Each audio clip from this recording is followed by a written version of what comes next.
கருத்து கதைகள். அன்னையும் பிதாவும் முன்னறி தேவம். சரவணன் என்று ஒரு சிறுவன் இருந்தான். அவனது தாயும் தந்தையும் மிகவும் வயதானவர்கள். அத்துடன் இருவரும் கண் தெரியாதவர்கள். தங்களின் மகனின் உதவியில்லாமல் எந்த ஒரு வேலையையும் செய்ய இயலாதவர்கள். சரவணனின் தந்தையார் ஒரு ரிஷி, ஆகவே அவர்கள் ஒரு வனத்தில் வாழ்ந்து வந்தனர். அவர்கள் தங்கியிருந்த வனத்தில் நீரின்றி வறட்சி ஏற்பட்டது. ஆகவே வேறு வானத்தை தேடிப் புறப்பட்டனர். நடக்க இயலாமலும் கண் தெரியாமலும் தவிக்கும் தன் பெற்றோருக்கு ஊன்றுகோலாகவும் கண்ணாகவும் இருந்தான் சரவணன். 2 பெரிய பிரம்புத் தட்டுகளில் இருவரையும் அமர வைத்து அத்தட்டுகளை தராசு போல் அமைத்து அதைத் தன் தோளில் தூக்கிக் கொண்டான். வாலிப வயதை நெருங்கியவன் ஆனதால் சரவணன் சிரமமின்றி தன் பெற்றோரைச் சுமந்து சென்றான். வெகு தூரம் நடந்து வேறு ஒரு காட்டுப் பகுதியை அடைந்தனர். சரவணனின் தயார் நீர் அருந்தக் கொண்டுவருமாறு கூறினார். தந்தையாரும் தாகமாக உள்ளது எனக் கூறவே இருவரின் தாகத்தையும் நீக்க எண்ணினான். குடுவையில் நீர் காலியாக இருந்ததால் குளமோ கிணறோ அருகில் உள்ளதா எனத் தேடிச் சென்று நீர் கொண்டு வருவதாக கூறினான். சரவணன் விரைவில் வந்துவிடுமாறு கூறி அனுப்பி வைத்தனர் அந்த வயோதிகத் தம்பதியர். அவர்களை வணங்கி விடை பெற்றுப் புறப்பட்டான் சரவணன். அந்த பகுதி அயோத்தி நகரைச் சேர்ந்தது. அயோத்தி அரசன் தசரதன் காட்டுவிலங்குகளின் துன்பத்திலிருந்து மக்களை காப்பதற்காக துஷ்ட மிருகங்களை வேட்டையாட தசரதன் கானகம் வந்திருந்தான். மாலை நேரம் இருள் லேசாக கவிந்து கொண்டிருந்தது. மரத்தடியில் ஓய்வெடுத்துக் கொண்டிருந்தான் மன்னன்.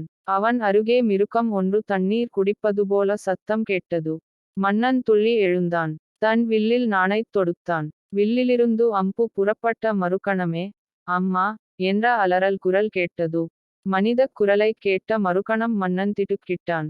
குரல் வந்த திசை நோக்கி ஓடினான். அங்கே சரவணன் அம்பு பட்டு வீழ்ந்து கிடந்தான். அவனிடம் தசரதன் மன்னிக்குமாறு வேண்டினான். தவறு நேர்ந்துவிட்டது என்று புலம்பி அழுதான். அவனைத் தடுத்த சரவணன், அரசே, என் பெற்றோர் வனத்தில் தாகத்தால் தவித்தவாறு உள்ளனர். அவர்களிடம் நான் இறந்த செய்தியைச் சொல்லாமல் அவர்களை நீர் அருந்தச் செய்து விடுங்கள். பெற்ற தாய் தந்தையரின் நீர் வேட்கையை தீர்க்காமல் சாகிறேன். நீங்கள் அவர்களின் மகனாக இருந்து அவர்கள் தாகத்தை தீர்த்து விடுங்கள். இதுதான் என் கடைசி ஆசை என்று கூறிவிட்டு இறந்தான். சரவணன் கூறியது போல் நீரை எடுத்துக்கொண்டு அவன் பெற்றோர் இருக்குமிடம் நோக்கிச் சென்றான் தசரதன். குரலைக் காட்டாமல் நீரை அந்த வயோதிக தாயிடம் கொடுத்தான். தசரதனின் கை பட்டதுமே, யார் நீ என்று சத்தமிட்டாள் அந்தத் தாய். இருவரும், எங்கள் மகன் எங்கே? நீ ஏன் வந்தாய்? எங்கள் மகனுக்கு என்னவாயிற்று என்று அழுது புலம்பினர். அதைத் தாங்காத தசரதன் தான் தவறாக அம்பேதிய காரணத்தால் சரவணன் மாண்ட செய்தியை கூறினான். புத்திர சோகம் தாங்காத அந்த பெற்றோரே, மன்னா, நாங்கள் மகனை இழந்து தவித்து உயிர் விடுவது போலவே நீயும் எத்தனை புத்திரர்களைப் பெற்றாலும் யாரும் அருகே இல்லாமல் புத்திர சோகத்தாலேயே உயிர் விடுவாய். இது எங்கள் சாபம் என்று சபித்துவிட்டு உயிர்விட்டனர். பின்னாளில் இந்த தசரதன் ராமனை வனவாசத்திற்கு அனுப்பிவிட்டு புத்திர சோகத்தில் ஆழ்ந்து துன்பப்பட்டான். பரதனும் சத்ருக்னனும் கேகயநாடு செல்லவும் ராம இலக்குவர் வனம் ஏகவும் தசரதன் தனிமையில் தவித்து பின் உயிர் விட்டான். நல்லோர் சொல்லுக்கு வலிமை உண்டு. பெற்றோரை தெய்வமாக எண்ணி அவர்களுக்கு அன்புடன் சேவை செய்து வந்த சரவணன் பண்பால் பெருமை பெற்றான். அவன் பெற்றோரின் சாபம் பலித்துவிட்டது.